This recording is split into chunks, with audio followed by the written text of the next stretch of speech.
আসসালামু আলাইকুম রহমতুল্লাহ। বক্স দরজার ফ্রেমটাকে আমরা 90 ডিগ্রি অ্যাঙ্গেলে খুব সুন্দর করে কাটতে হবে যাতে জয়েন্টটা খুব সুন্দর হয়। তারপরে এরই মাপে আমরা ডালা বানিয়ে নেব। তো এই ডালাটা হেভি করার জন্য আমি শীটের পাতার বিপরীতে আমি টিউব দিয়েছি 1.2 মিলি থিকনেসের 6 ইঞ্চি। তো 6 ইঞ্চি দিলে কিন্তু দরজা ফ্রেমের সাথে খুব সুন্দর করে মিলে যায়।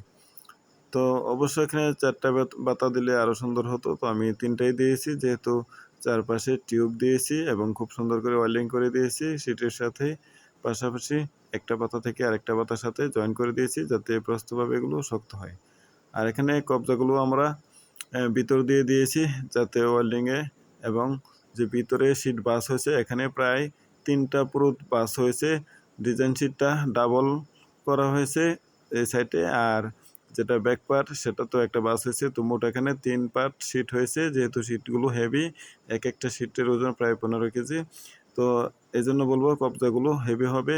আশা করছি 20 বছরেও কিছু হবে না। আর এটা হচ্ছে ব্যাক পার্ট। আর আমরা হ্যাজবল সিটকিরি এগুলো খুবই ভালো মানের এবং মজবুত সিটকিরি দিয়েছি এবং হ্যাজবলও দিয়েছি।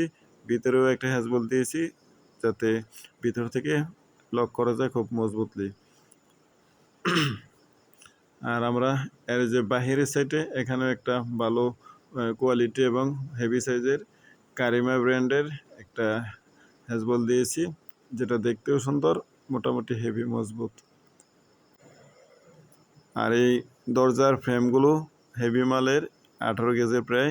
তো সব মিলিয়ে দরজাটার ওজন হবে প্রায় 58 থেকে 59 কেজি।